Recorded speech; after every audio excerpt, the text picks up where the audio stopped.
Today we are ranking the top cards in the new expansion for Pokemon Pocket Mythical Island, and there's going to be some hot takes in here. There are some cards that I think are to be honest, the top two cards in this expansion I don't think anyone's going to see coming. I don't think anyone expects them to be in the top 10 at all, and I think they're 1 and 2. So stick around for that because you're going to be shocked, but I have a very good reason for why I think they're 1 and 2, and give it enough time, I think it will be very commonly said that these two cards are the best in the set. So stick around for that. Make sure you make it to the end of the video. But first we're going to start with Leaf. Now we're going to start with 2 trainers straight off the bat because I wasn't sure where to rank them exactly, and I just wanted to get them out of the way, and we just go straight into the Pokemon after this. So Leaf is actually insane. Leaf is so good. I don't think it's better than X-Speed. Okay, X-Speed is better, but there are decks that can definitely utilize Leaf, and that's going to be very game-changing for those decks, okay? It's going to be insane. It's balanced by the fact that it's a supporter card though, so you're not going to be able to Sabrina or Giovanni on that same turn, but it's going to be worth it. On turns where you need to just retreat, this is going to save you a lot of games. This is a really good card, and it's just solid, very solid. Now the next trainer card and the last trainer card on this list that I want to talk about and just get out of the way early is Mythical Slab. Now this is the only card in the entire set that I have a problem with. I think everything in this set was amazing, but this card I don't quite understand what they were thinking when they added this to the game. Look at the top card of your deck. If that card is a Psychic Pokemon, put it onto your hand. If it's not, put that Pokemon to the bottom of your deck. There are so many other types that could really use this card to make them a little bit better. Maybe not Mewtwo. Yeah, maybe giving Mewtwo like an extra way to find Gardevoir is, yeah, maybe don't do that. Like, just saying, like, maybe don't do that. That's not what we really need. It's cool for stuff like Alakazam, who's like my favorite card in the game. It's cool for stuff like that. But yeah, this was really scary when I saw this card. And when it was first revealed, I was kind of mad. I went on a rage on stream about how terrible this card's design is for the game right now. But the more I've played this set, I've kind of realized there's a lot of stuff in this set that kind of just shits on Mewtwo. So that's kind of interesting. And the big one that I don't think anyone's realized yet is going to be very high on this ranking in this list. So stay tuned for that. But yeah, I've calmed down a little bit on this card. It's still absolutely insane. Just being able to draw and search stuff is always good. It freaked me out when I saw this card. But if you do play Psychic decks, this is a must-add in pretty much every single one of them. Now we're really getting into the top 10 rankings of the Pokemon alone. This card's really damn cool. You could almost put this in like any deck. Just put one Tauros in there if you have room for it. Like, this is so cool. This thing one-shots Starmie, Mew, and Celebi EX with a Giovanni, which is huge. It one-shots Pikachu. So this thing's really, really good.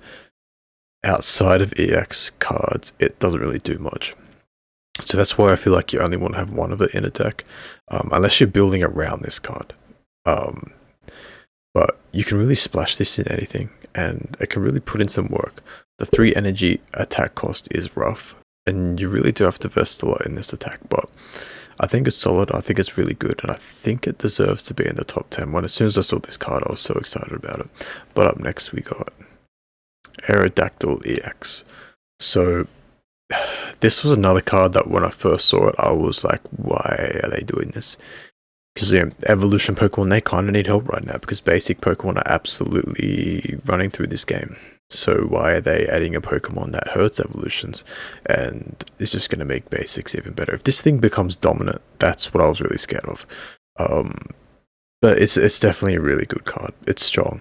There are so many occasions where this actually comes into play, its ability, and it really helps you. And the biggest thing that I didn't realize when I first saw this card is that it works on the bench, which is huge. This card working on the bench, being able to block things from evolving in the active spot, it's so good. Like, playing against like Blaine decks or like a really good right now, and they have their evolve picks in active and they just want to evolve it. Well, guess what? They can't. They have to evolve something on the bench and then find a way to retreat it. So it's just really solid into like evolution decks, which I don't really think is a good thing for the game right now. I think if this card hurt basic EX cards in some way instead of like evolution cards, I think that would be a lot better, but it is what it is. It's still a good card, it's still decent, 2 for 80 is very solid. The biggest thing about this card is that it's a fossil evolution, so the reason why that is so good is because it becomes very consistent. And you might be thinking, well, it's actually inconsistent because you can't search it with a Pokeball. However, you can kind of manipulate what you start the game with. So like, I have a video coming out with the Aerodactyl very soon, and you can pretty much guarantee what you start with, and it makes the deck very, very strong and consistent, especially if that early lead can like just kind of take over the game and really just hold its own until you get that Aerodactyl out. And then once you get the Aerodactyl out, it's kind of game over. So solid card, really interesting to deck build with, so I had to put it in the top 10. Next we have Rapidash. This card's broken. This card's insane. If you want to come out and tell me that I've got these rankings wrong and Rapidash should be way higher, I am not even going to argue with you, man. This card is absolutely insane. This is a better Executor EX. The fact that this thing can even hit 100 for 2 is absolutely bust. Like, that is insane. This is like attack that should be on an EX card, and it's just on a regular Rapidash. And it can hit 130 with Blaine, which will one-shot Starmie, Celebi, Mew EX. It's so good, man. I love this card, and I always thought that Ninetales was secretly one of the best cards in the game. I think you could really hold its own even outside of Blaine decks if you kind of like experiment with other stuff, and then they come out and just drop an even better Rapidash, and it's like, this is just, Blaine decks are insane right now. They are absolutely insane. I love this card. I love Ninetales. I love the Blaine deck. It's just solid card. Next you got Vaporeon. Vaporeon is borderline OP, but the washout ability, as often as you like, you can move any water energy from your water Pokemon on your bench to the active spot. This ability is just, it's insane, man. It is absolutely insane. Probably one of the best, if not the best ability in the entire game, except for a Pokemon we're going to come to very soon. But what this does, it's very similar to Misty. It doesn't give you more energy, but it lets your Pokemon attack when they otherwise wouldn't be able to, and that is very, very, very powerful in this game. When you move something to the active spot and you can't attack with it normally, you have to rely on Misty to get a few coin flips. If you have energy on any other Pokemon, you can just move it up to the active spot, and all of a sudden you can attack when you otherwise wouldn't be able to. This allows you to be very flexible with your decisions. You can play around what your opponent does. You don't have to invest into a card and trying to predict what they do. You can just set out your board where, okay, if they do this, I can use this Pokemon to counter it. If they do this other thing, then I can use my other Pokemon to counter that. And I can put my energy wherever I want, and it's fine because I can just move it all to the active one with Vaporeon. So that's where Vaporeon is absolutely OP in that way. However, it's very balanced by the fact that you need to actually put, Vaporeon in the deck, and Vaporeon is not a good attacker. It's bulky, which is pretty cool. 2 for 60 is decent, but 3 for 60 is... Then we have the attack that's 3 for 60, and that's not good at all. So the thing is, what do you pair this with? Because you need to make a deck that has a very strong finisher that can absolutely take over the game and take advantage of this ability. But then you kind of need a Pokemon in the early game to hold its own while you get this set up and you get that other thing out there and ready to go. For example, if you want to play this with Blastoise, what are you opening the game with? You have a 2-stage evolution and a 1-stage evolution. What are you doing until you get this in the Blastoise out there? I don't know. So that's where it's kind of balanced. It's kind of tricky. It kind of like becomes a problem when you're deck building. So the ability is very strong. You just have to be creative with it. And I think the thing I really like about this card is that it's going to expand deck building a little bit and make people try new things. That being like using a lot more Pokemon than people normally do. Because you need cards to kind of build around this, and the fact that you need to put 4 of them into your deck, being the 2 Eevees, the 2 Vaporeons, it becomes tricky. So this is a good card, balanced by the fact that it's taking up 4 deck slots though. So it's solid, but you got to find the right partners for it. Next we have Celebi. So Celebi is really damn good, but I don't think it's good enough to be in the top 4. Celebi is... it's a nuke, man. It's an absolute nuke. But there are ways to play around it, and it is beatable. It is definitely beatable. It's obviously really, really strong. Superior makes this thing absolutely busted. Without Superior, this card would be terrible. Like maybe one of the worst EXs ever. So this heavily relies on Superior, and Superior is so damn good. So this card at 130 HP is like the sweet spot. I think if it was any higher, this would be broken. It would be way too strong. If it was any lower, I think it would still be pretty good. But like 130 is the cap where it still makes it beatable. There are a lot of things that can one-shot this, especially with like Giovanni, like stuff like Taurus and that. So this thing's... it's just a solid card. It's very, very good. I don't think it is as broken and as dominant as everyone thinks it is. Everyone just kind of plays it because they're told it's the best with the Superior, and Celebi is kind of like all you see on the ladder right now, or whatever you want to call it. This thing's really good. It's just solid, but I think there are ways to beat it, and we're going to go over the cards ahead of it, and I'm going to explain why they're better than Celebi, and you can tell me if you agree or not. Next we have Superior. So Superior has to be ahead of Celebi. If you're doing your O rankings and you put Celebi ahead of Superior, that's just wrong. That is wrong, because Celebi is absolute arse. The only reason Celebi is good and as dominant and as strong as it is all because of this card. It is 100% because of this card, and this card is going to enable so many grass types, and it's going to be key for like pretty much every single grass deck going forward, outside of like other stage 2 grass decks like Venusaur EX or something. This is one of the most powerful abilities in the entire game, probably the best ability in the entire game. It is only balanced by the fact that it's on a stage 2 card, so that makes deck building a lot more limited, kind of similar to Vaporeon as I spoke about earlier, but even like more restrictive, because this is a stage 2, so you don't have a lot of room to add other things to the deck. So that's why everyone's pairing a lot with Celebi, because it's a basic and the pairing is obvious, but I'll be like very interested to see like what other stuff comes out that this can pair with, but it's going to be the first thing you think about every time a grass card comes out. So this thing is insane. It is absolutely worthy of the top 4 in my opinion. But next we have Mew. Now this card is so good. This card is the first reason why I actually have started to feel like Mythical Slab was not a terrible decision to add to the game. I still think it wasn't great, but not absolutely terrible. And the first thing is because this thing counters Mewtwo.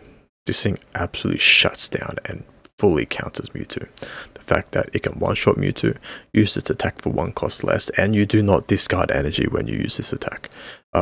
Maybe you do if you're using Psychic Energy, I think, but if you're using any other energy type, I don't think you discard 2 when you copy Mewtwo's attack. So that is absolutely insane. This thing, it counters Mewtwo, and I love that. I love that they added a card that you can literally put in any single deck that will completely counter Mewtwo. That is so good for the game, like amazing. So that's the first reason Mewtwo's good. So that's the first reason that Mew EX is good. The other reason is that it will just fully counter decks. Like there are some decks and matchups that you come against, so you just have one Mewtwo, and you're like, oh, okay, I'll win because I have Mew. Like that's just how it works. Mew's awesome. Now, that's the obvious reason. Everyone kind of knows that, but I think the thing that people aren't realizing about Mew is that not only is it a good like end game attacker and like win condition, it might actually be the best war card in the entire game. It is a basic card with 130 HP. Now, the reason that EX cards are not good at being wall cards is because you're playing with like the devil, man. It's using a EX to sit there and be a wall and take damage while you build up stuff in the back, that if it does somehow die, you lose 2 points, is like, that's scary as hell. You make your EXs vulnerable to Sabrina if they get too weak. It's like a terrible idea to use that as a wall card. However, Budding Expeditioner, that trainer card that lets you pick this up the same way you can pick up Weezing and Muck, essentially healing your Mew, is absolutely insane. And the fact that this is one of the best attacking cards, like late game win conditions and stuff, and can also second as like one of the best wall cards in your game. And if you have created a deck that this can be utilized as a wall and then also a win condition, that's insane. Like, that's actually insane. So this card perfectly captures Mew because it can do everything and it does everything. I love this card. I think this card is designed perfectly. They did like a perfect job with this card. So it is perfect as a defensive Pokemon. It is perfect as an offensive Pokemon. I love everything about it. Okay, we're up to the top 2, and I haven't heard anyone talk about these cards as being good yet. I haven't really watched anyone else's rankings because I don't really watch other people's YouTube videos. Sorry, but these 2 cards I think are really damn good. And the first one is an EX card. And this is a card that when I looked at, I was like, oh, this is really disappointing. This is really disappointing. But when you actually use it and you figure out the perfect deck for it and you realize that, oh, this card has all the support it needs. And the reason this card looks so underwhelming is not because it's bad. It's because it is absolutely fucking broken. And the reason that there's a part of this card that looks underwhelming is used to balance this card. Because if that wasn't there, this card would just straight up be the most dominant thing in this entire game. Like, better than Mewtwo or Pikachu EX has ever been. And that card is Gyarados. Now, just hear me out before you all freak out, because you probably all have the opinion that Gyarados might be one of the worst cards in the game. When I first saw this, I was disappointed. I was kind of underwhelmed at this card. And the main reason for that was the attack cost and the description of the attack. Discard a random energy from among the energy attached to all Pokemon. This sounds like a negative ability. Like, why can't we just detach an energy from your opponent's active Pokemon? Why does it have to be random? And I'll tell you why it has to be like that. It has to be like that because otherwise Gyarados would be fucking broken. Gyarados would be broken if it wasn't like that. This is a way of balancing the card. This is telling you that this card is so fucking strong that they have to add an effect to this attack that is actually can sometimes hurt you. That is why this card is so good. Like, I already think this is the best EX in the game, and the reason I think that is because it one-shots Celebi, it one-shots Aerodactyl, it one-shots Mewtwo with a Giovanni, it absolutely it destroys everything. It one-shots all the birds, the legendary birds. It's just this card's insane. It one-shots Starmie. It has 180 HP on a stage 1 EX. That's like, that is so fucking good, man. Like, you don't understand until you use this card. You don't understand how strong it is. And another reason I was disappointed is like, oh, okay, it has a 4 energy attack cost. We all know how rough that is. Only if water had support. Yeah, well, guess what? It has fucking Misty and it has Vaporeon. This card is so fucking good. That 4 energy attack means literally nothing. It might as well be 2. It might as well be 2. Okay, like, you don't even need to, you only need to attach 2 energy onto this thing. And by the time you put it into the active, if you're using a Starmie EX or something that can retreat for free, you should have 2 energy on that. You just put it up on this with Vaporeon. Like, it means nothing. You have a Misty. You can get 2 heads and just be fine. Like, Gyarados is so good. Like, Gyarados is easily the best EX in this entire set, and it shits on Celebi. Like, it absolutely shits on Celebi. If you're having trouble with Celebi, play Gyarados. I have not lost to a Celebi deck with this, and I've played about 15 of them. I'm undefeated against Celebi. It's just, card's insane. Like, I cannot go on about how good this card is. Like, I cannot keep going. Like, I could go on forever about how good this card is. It's my favorite by far. And if anyone tells me otherwise, you're just wrong. I'm going to upload a video on Gyarados. It's going to be my first video I upload, so I'm going to put my money where my mouth is. I'm going to show you all why Gyarados is so good, but yeah, do not sleep on this card anymore. If you've gone up against the Gyarados if you've gone up against the Gyarados deck and they have built around it properly, you know how fucking good this card is. And yeah, I'm gonna upload the best Gyarados deck very soon. But let's get to the card we have at number 1, because if this is the best EX card in the game, we've gone over cards that are kind of known as the best, then what the hell could be at number 1? And I'll tell you what's at number 1. This is the best card in Pokemon right now, and it is Chatot. Now, Let me explain why. Shuffle your hand into your deck. Draw a card for each card in your opponent's hand. Now that effect alone is probably the most powerful effect you can have in Pokemon. Now I'm saying if you try to create an effect on an attack, or just an effect in general, could be on a trainer or on an ability, I don't think you're ever going to get anything stronger than that. Being able to shuffle your hand in your deck and draw a large amount of cards back, it's the best thing you could do. It's literally the best thing you can do. It is the most broken and OP ability or effect ever. The only thing that could make this better is like really adding specific text to make it more consistent. Like maybe it says, "I'll draw 6" instead of "copy your opponent's hand." But that's what I'm saying. Like this whole effect, this general effect is so strong. And it is balanced by the fact that it's on an attack. Okay, so you have to have this in the active spot, and the fact that Chatot has 60 HP. So that's what's balancing this card. But I don't think I'll ever play a deck without Chatot in it. I think you're going to see it in every single deck. Every single tournament that comes out, every deck's going to have Chatot in it. You mark my words, I guarantee it.